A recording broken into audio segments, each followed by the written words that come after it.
Hola, muy buenas tardes amigos. Estamos en tiempo de entrevista, estamos en tiempo de las aventuras de la espada. Y en el programa de hoy, pues tenemos a una persona que, bueno, me da la impresión de que tiene más libros que yo, lo cual ya dice mucho de él. O sea que mis pocos miles de libros me parece que no llegan a la altura de las circunstancias. Pero bueno, vamos allá. Fernando del Castillo Durán, muy buenas tardes, ¿qué tal estamos? Muy buenas, ¿qué tal? Muy bien, No decimos aquí lo de andamos. feliz año porque ya ha pasado el feliz año. En todo caso, felices Reyes y no sé qué tal vengan. Muchos libros Lo que, traerán, ¿no? sí, señor, yo creo que sí, Sí. yo creo que sí. Bueno, pues vamos allá. Fernando del Castillo Durán, al cual parece que yo sin querer, ya saben ustedes que con las vacaciones por un lado y luego estos problemas que tengo yo con la vista de vez en cuando, pues lo hemos tenido ahí en stand-by, ahí como dicen los británicos, en pausa. Lo hemos tenido en pausa ahí unos días y no sé lo enfadado que estará conmigo. Yo desde luego estoy enfadado No, conmigo.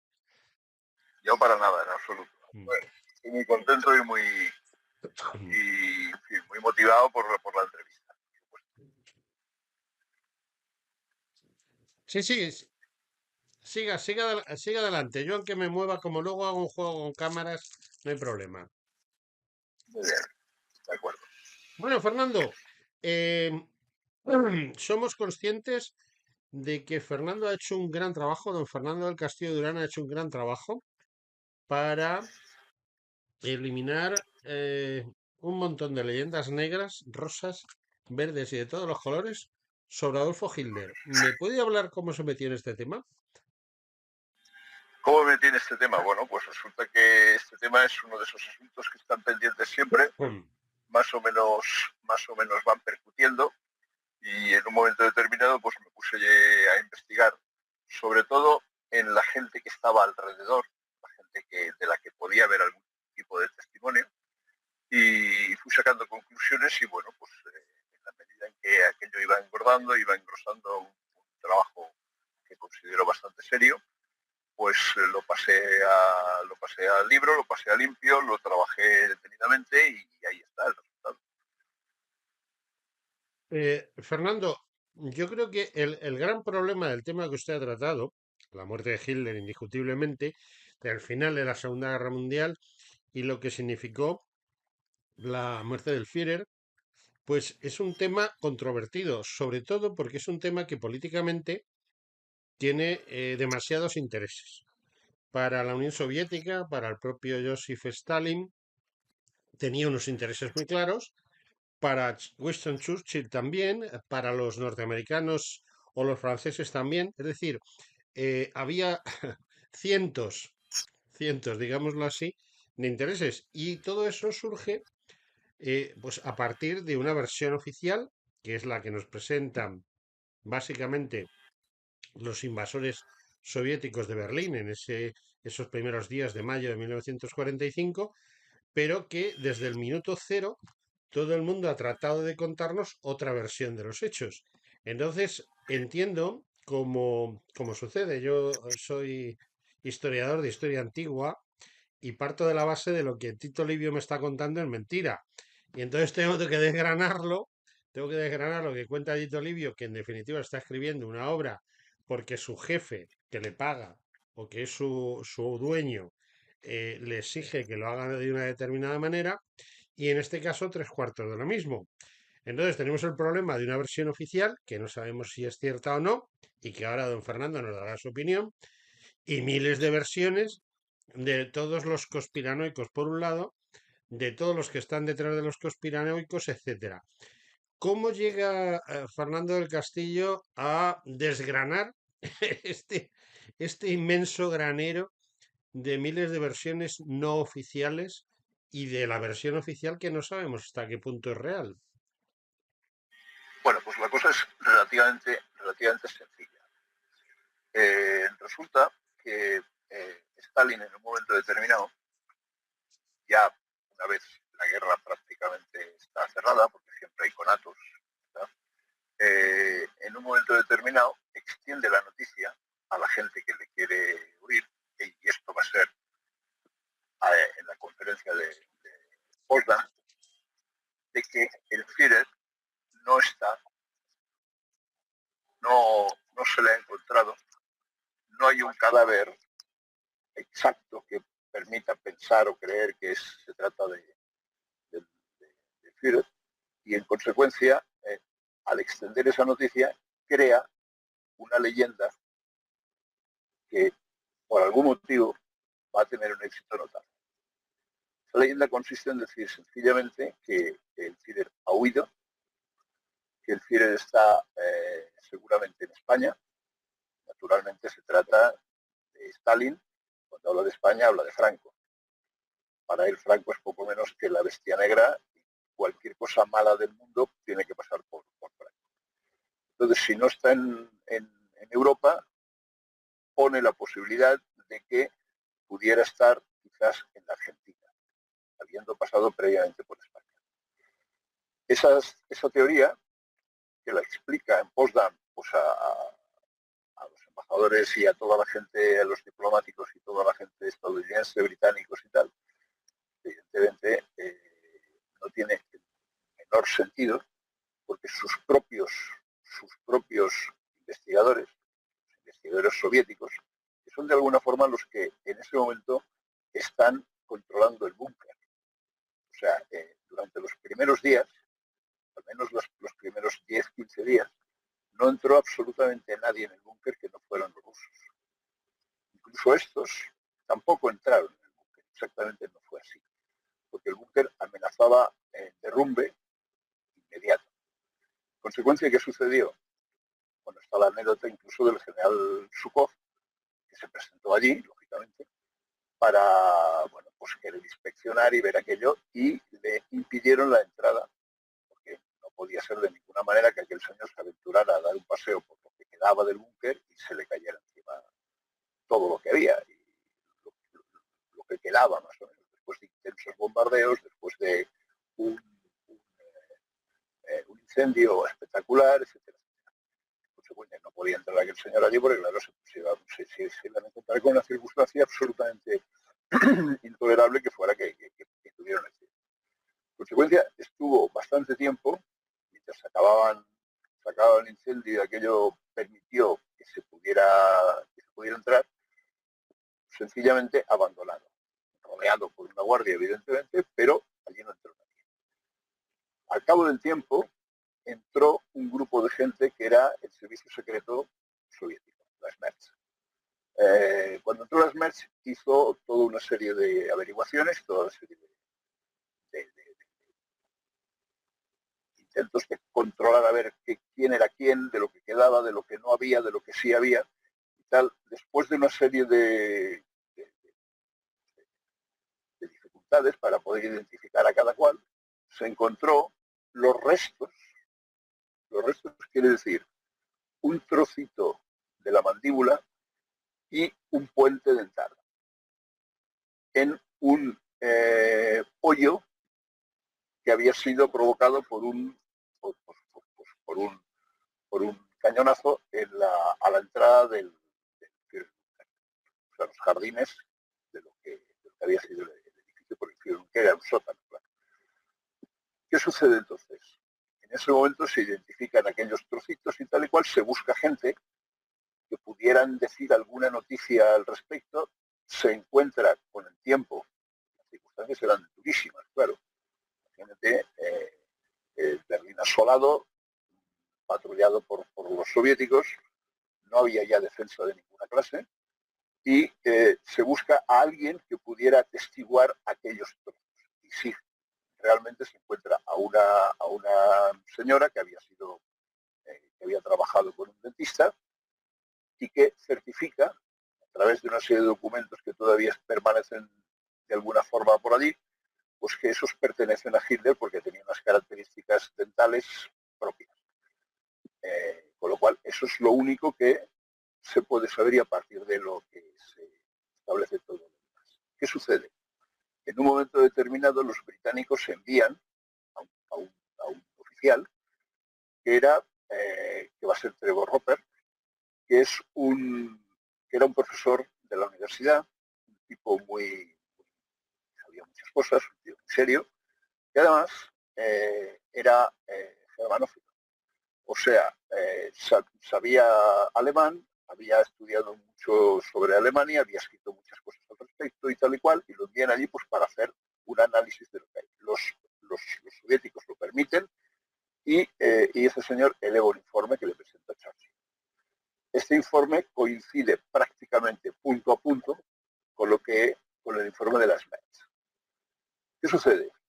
Todo esto no es ni mucho menos conveniente para Stalin. Stalin lo que va a aprovechar, ya que ha dicho tiempo atrás que Hitler ha huido vía España hacia la Argentina, en un momento también se plantea la cuestión de si es posible que haya huido en un submarino a Japón, a la Antártida, cosas. Claro, sostenerlo de Japón es mal asunto porque se rinden en agosto, con lo cual tampoco no se puede ahí hacer mucho hincapié. Bien, como Stalin no se queda convencido, envía todavía otro grupo para que de alguna forma certifique lo que ha dicho su servicio secreto. Y efectivamente, el informe Hitler, que es la consecuencia final, que en este momento está publicado y se puede leer, certifica punto a punto también lo que había dicho las MERS, lo que había dicho Trevor Roper, etcétera.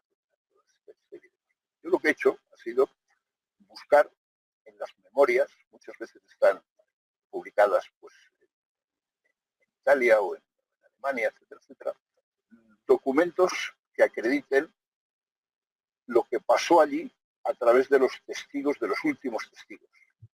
Me valen, por ejemplo, el chofer, el que fue chofer de Hitler, Erich Genka, que fue el señor que lo incineró. Este señor fue el que sacó el cadáver de... él sacó el cadáver de Eva Braun, porque él no le dio la gana que lo tocara, ya con estas cosas que son serias, que lo tocara Martin Bormann. Él tenía muy mal recuerdo de Martin Bormann, tenía muy mala, en fin, se llevaba mal con él, pero claro, él era un chofer, era teniente coronel, pero bueno, con todo y con ello el otro era el que era. En consecuencia, él saca el cadáver de Eva Braun, lo pone en el pozo aquel, donde van a ser incinerados, y Lunge, otro de los personajes importantes del asunto, de la trama, saca el cadáver del cine. Los ponen en el hoyo, los tapan con una manta, los rocían de la gasolina que Kenka sacó de lo que quedaba de los vehículos aparcados en el Führerbunker, que eran muchos, pero que, claro, evidentemente se habían usado para una cosa o para otra, en consecuencia quedaban algunos litros de gasolina, unos cuantos cientos de litros, ¿no? Tampoco no estamos hablando de 3 litros, hablamos de cientos, porque la incineración duró prácticamente todo el día. A medida que aquello se apagaba, el señor iba a buscar más, poco a poco fue sacando de los depósitos la gasolina, la fue echando, tal, y al final quedó lo que quedó, como he dicho, la mandíbula y un trocito de metal. Este es el señor que me dio la pista fundamental para entender que aquello sucedió de la manera que yo lo narro. Vamos a ver, yo he tenido en los últimos 8 años, 7, 8 años, he entrevistado por lo menos a media docena de autores que si no hablaban exactamente de la muerte de Hitler, sí la relacionaban con algo. Por ejemplo, un autor con el cual estuve tratando el tema del submarino, famoso submarino de carga, que procedente de Noruega llega a la base de Kiel y que en la propia Alemania, viniendo desde Berlín, parece ser que altos jerarcas, empezando por el propio Führer y Eva Braun, montan ese submarino, llegan hasta Fuerteventura, en lo que se llama la Casa Winter, que supongo que usted habrá oído hablar de la Casa Winter, que era una especie base de repostaje, pues están una corta estancia y finalmente recalan en Argentina, aunque no está claro que fuese Argentina o Chile.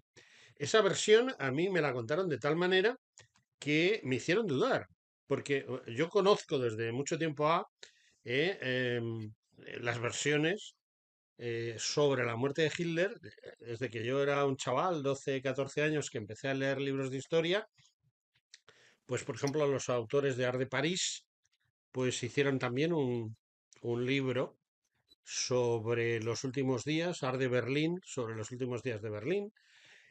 Autores españoles, como uno que se ha demostrado que es falsario total, un teniente del ejército español, teniente de complemento, ni siquiera de carrera, que se hizo pasar por teniente coronel de las SS, un tal Ezquerra.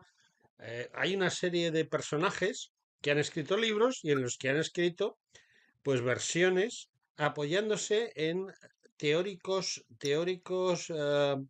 personajes que estuvieron allí o en personajes que estuvieron en otros sitios y que accedieron a esa marcha del Führer, de Adolfo Hitler, hacia Sudamérica a través concretamente de Canarias.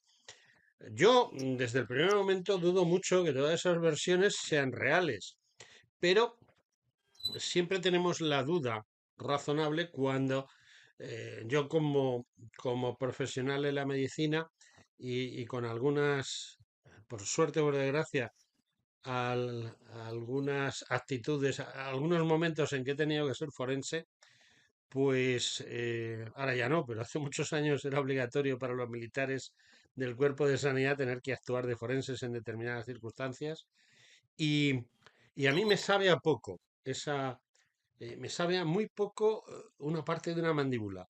Puede ser que sea cierto, puede ser que realmente fuese de Hitler y que a lo mejor por una herida, porque una herida puede causar si es de la mandíbula inferior, o incluso un desprendimiento de unos puentes, etcétera, pueden dar lugar a esos errores. Normalmente identificamos a la gente con el ADN, eso es inviable hoy en día. No sé el tamaño ni la calidad del material que cayó en poder de la Unión Soviética y tampoco sé dónde está, porque lo cierto es que se ha hablado mucho también de dónde está ese material. Eh, Cuando a Fernando del Castillo le hacen planteamientos como el que yo acabo de hacer, que le tiene que sonar, pero auténticamente a risa, pero yo tengo que hacérselo. Es decir, mi misión como Claro, claro. entrevistador es decirle, oiga, pues hay un señor que dice lo contrario. Yo he Eso leído no puede. varias cosas, he entrevistado a gente. Concretamente, no hace mucho entrevisté a un profesor del CEU que nos hablaba, por ejemplo, de Himmler, que sobrevivió al Führer, pero luego, bueno, pues murió envenenado con cianuro. Bueno, lo cierto es que siempre nos quedan las dudas de quizá hay pocas pruebas y quizá las pruebas han estado en manos inadecuadas y además no se han guardado para que las podamos comprobar a posteriori. Cuando a usted le hacen este planteamiento, ¿usted qué piensa? Pues yo pienso que, por supuesto, el trabajo de cada cual es respetable, eso no cabe duda, y ahí siempre hablando desde el respeto, que son absoluta y rigurosamente falsos. Otra cosa muy distinta es que a través de toda una serie de argumentos de ese tipo, uno consiga vender libros, publicar artículos o Ujú, hacer según qué tipo de campañas.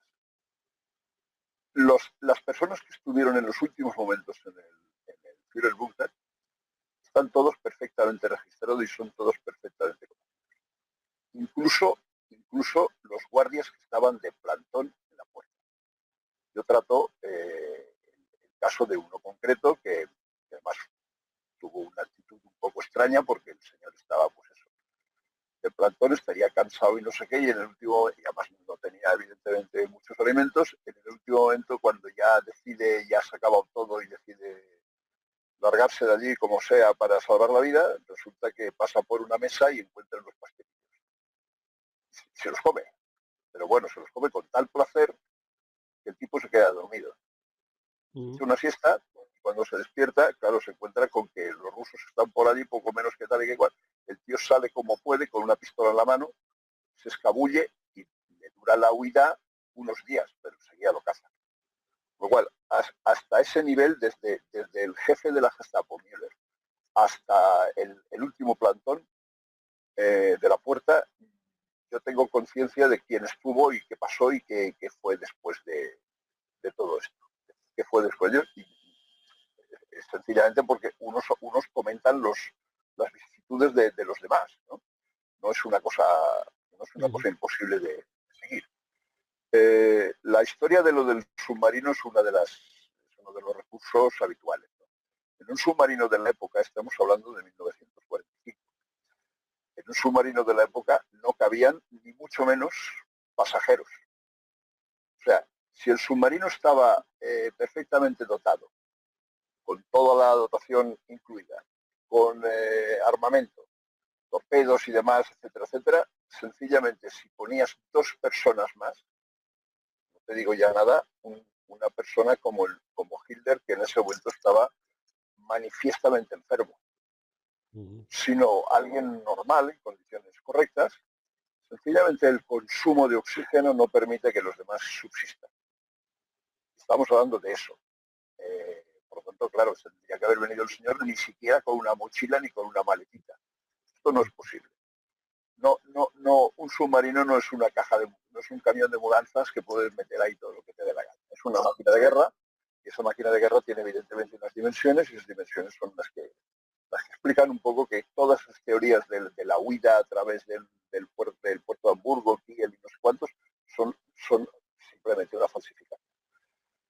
Por otra parte, en esta historia que a veces también se oye, se supone que el submarino hace una pausa en la Antártida, nada menos.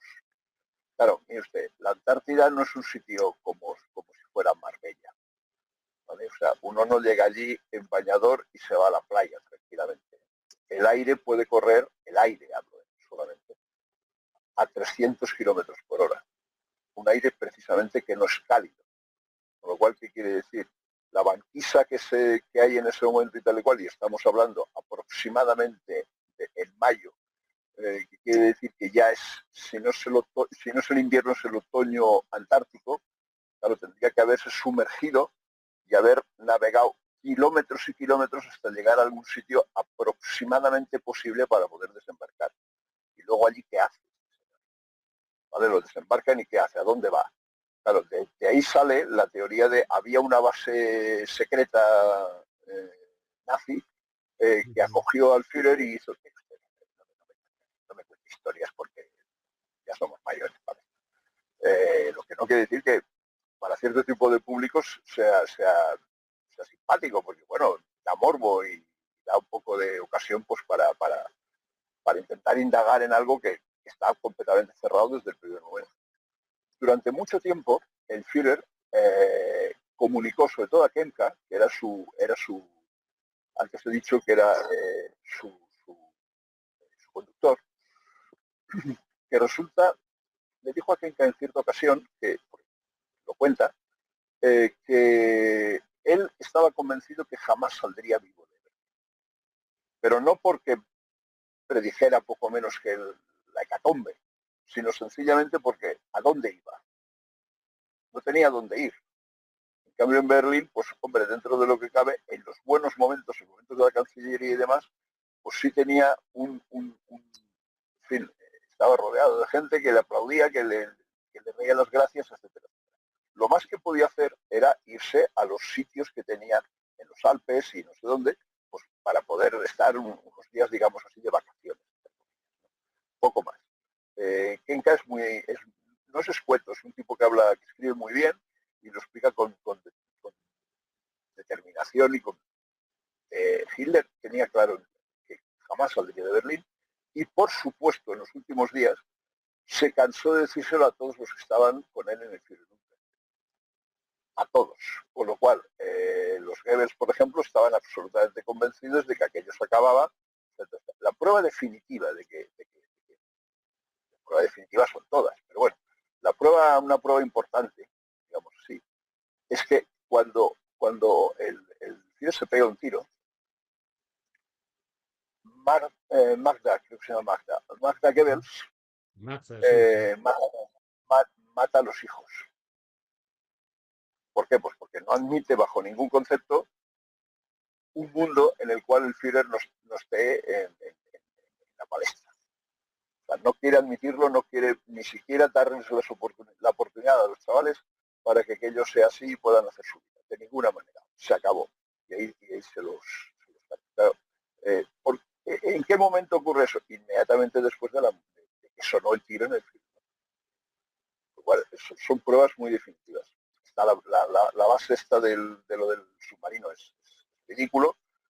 Hay una versión también que cuenta un posible avión Ujú. que aterriza en medio de un tiroteo formidable de la artillería soviética y tal y cual por delante del Tiergarten, no, por delante de la puerta de Brandenburgo, y resulta que sale pues, una aviadora famosa, y y van a ver junto con un general que luego a este señor le entregará literalmente el mando de la Luftwaffe. Pues claro, Göring ha desaparecido, está acusado de traición, han enviado en fin, gente para detenerlo, etcétera, y le entrega el mando de la Luftwaffe cuando no hay ni un solo avión de la Luftwaffe. Bueno, el otro tío, claro, estará más o menos contento. Hombre, mira qué bien, qué honor, qué honor, qué honor. El señor iba herido porque después de todo el tiroteo formidable, imagínate la artillería, los antiaéreos, etcétera, etcétera. Además llegó con un avión pequeño, un biplaza. Resulta que esta señora era un as de la aviación, la señora que probaba los nuevos modelos alemanes de la Luftwaffe. ¿Qué ocurre? Cuando llega allí, el señor está herido porque le han pegado un tiro en el pie. Lo curan en el Führerbunker, etcétera, etcétera. Y ella le propone al Führer sacarlo de Berlín. Sacarlo, el general se habría quedado en el Führerbunker y ella se va con la intención, le propone a Hitler sencillamente rescatarlo y llevárselo aproximadamente hacia la frontera con Dinamarca. ¿Qué ocurre? Hitler se niega absolutamente, bajo ningún concepto, de abandonar Berlín, en ningún caso. Ahora bien, lo que hace es entregarle el testamento político. Le entrega el testamento político y sí, efectivamente, ella vuelve al avión, vuelve con el general que digo, hacen lo que pueden para salir, salen aproximadamente sin mucho machaqueo soviético, tampoco no sé cómo se pudo hacer, supongo que sería una señora, como digo, muy experta y capaz de hacer ese tipo de virguerías, y va volando hasta encontrar a Donitz, como digo, en la frontera con Dinamarca, y allí le entrega el testamento, que será el que dará lugar después a un, a un Reich que va a durar aproximadamente unas semanas, hasta que los aliados se dan cuenta de, bueno, pero después de todo lo que han montado esta gente, se piensan que van a poder seguir gobernando y van a hacer no sé qué, no sé qué. Claro, y detienen a Donitz y detienen a Stalin. Y este es aproximadamente creo yo, las versiones más o menos extendidas. Claro, ahí vale todo lo que quieras. En el avión podían entrar 500 y en el submarino otros 500. Bueno, Fernando, siento decirle que me he quedado sin tiempo porque mi programa es finito. Quería decirle una última pregunta y es, si yo veo su libro en una librería, ¿cuál es el motivo básico por el cual debo de comprar su libro y hacerme con él y devorarlo? Porque su libro creo que yo lo devoraría. Sí, el libro tiene muchas partes, sobre todo la parte final que explica una operación militar norteamericana interesante, que también ha dado lugar a la operación Heyjam, que también ha dado lugar a discusiones y al trabajo de algunos novelistas. Por supuesto, es una ficción, pero yo explico la versión real, la versión que sale de los archivos norteamericanos, archivos militares. En consecuencia, es interesante ver lo que escriben algunos, lo dejamos ahí, y lo que realmente ocurrió a partir de la documentación oficial. Es interesante. Claro, por supuesto, los novelistas hablan de ovnis, hablan de toda clase de cosas extraordinarias, y claro, allí no pasó nada de esto, ¿no? Simplemente. Y la razón que me pedía usted de por qué leerlo, hombre, pues yo creo que es una manera de poner un paréntesis definitivo a esta historia. Poner un paréntesis definitivo y decir, mire usted, esto ocurrió, no ocurrió como ha contado uno, como ha contado otro, como me dice uno en el bar, sino que ocurrió de esta manera, y aquí hay una serie de elementos que testimonian todo lo dicho y todo lo que. Bueno, pues ya poco nos queda, nada más que despedirnos y agradecerle enormemente, además, a don Fernando del Castillo Durán que haya tenido a bien venir un ratito con nosotros y poner negro sobre blanco, porque las letras son de tinta y por lo tanto son negras, sobre algo que de forma continua tratan de adornarlo con el fin, desde mi punto de vista, de vender libros, seguir vendiendo libros, seguir vendiendo películas, seguir vendiendo. Y ya está, no tiene más explicación. Sí, señor. Fernando, muchísimas gracias. Un amigo, de verdad. Muchas gracias y buenas noches.